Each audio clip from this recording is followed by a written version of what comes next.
என்ன பண்ணிட்டு இருக்கீங்க? நீர் உருண்டை பண்ண போறேன். ஈவினிங் டிஃபன் அதுதான். அதுக்கு தான் பண்ணிட்டு இருக்கேன். பச்சை அரிசியா புழுங்கல் அரிசி ஏதோ ஒன்று ஒரு கப்பு ஊற வச்சுட்டோம். கொஞ்சம் நீர் அரைச்சிட்டு அப்புறம் கடுகு உளுத்தம்பருப்பு கடலைப்பருப்பு எல்லாம் போட்டு பச்சை மிளகா கருவேப்பிலை எல்லாம் போட்டு தாளிச்சுட்டு கொஞ்சம் பெருங்காயமும் தாளிச்சுட்டோம்.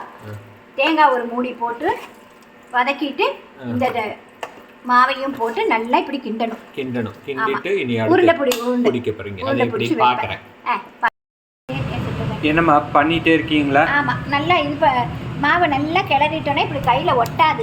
அந்த பதத்துக்கு வந்ததும் நாம இப்படி பிடிச்சிக்கணும். நம்ம உருண்டையா பிடிச்சா அது நீர் உருண்டை, இப்படி பிடியா பிடிச்சா கார கொழுக்கட்டை. சரி, எனக்கு ஒரு சந்தேகம். இப்போ இதை பார்த்தாலே எனக்கு இந்த கொழுக்கட்டை மாவு மாதிரி தான் இருக்கு. What is the difference between kozhukattai and நீர் உருண்டை? இதுவும் கார கொழுக்கட்டை தான். இப்படி பிடிச்சா இப்படி கொழுக்கட்டை தான். சரியா? இல்ல, நான் அது கேட்கல. இப்போ கொழுக்கட்டைக்கு மாவு அரைக்கிற மாதிரி தான் இதுக்கு அரைச்சிருப்பீங்க இல்லையா? அதேதான். அதுதான் நீர் உருண்டைன்னு சொல்லிடுறோம். உருண்டையா பிடிச்சா நீர் உருண்டை, இப்படி பிடியா பிடிச்சா பிடி கொழுக்கட்டை, கார பிடி கொழுக்கட்டை. அவ்வளோதான், பிடி கொழுக்கட்டை. Nothing different. இது ஒரு ஹெல்த்தியான டேஸ்டியான ஸ்நாக்ஸ்.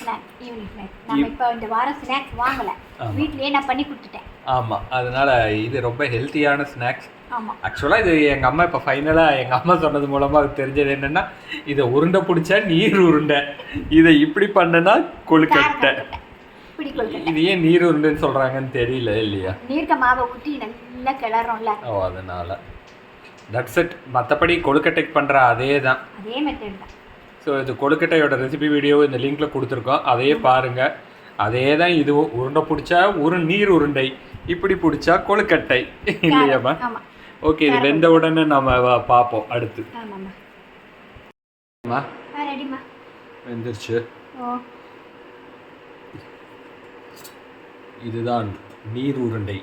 ஆமாம், இந்த பார் அப்படியே அழகாக பெய்யுது. ஆமாம், இதுதான் நீர் உருண்டை பிடிச்ச கொழுக்கட்டை. ஆமாம், அடியில் வச்சுருக்கேன்.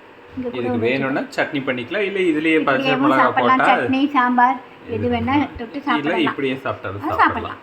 ஸோ இதே மாதிரி செஞ்சு பாருங்கள். செஞ்சு பார்த்துட்டு மறக்காமல் கமெண்ட் பண்ணுங்க. நம்ம சேனலை மறக்காமல் சப்ஸ்கிரைப் பண்ணுங்க. இன்னொரு வீடியோவில் பார்க்கலாம். தேங்க்யூ. எங்கள் வீட்டில் இன்னைக்கு நீர் உருண்டை ஸ்நாக்ஸ் சுட சுட சாப்பிட போகிறோம். உங்கள் வீட்டில் ஈவினிங் ஸ்நாக்ஸ் என்னன்னு கமெண்ட் பண்ணுங்க. பாய்.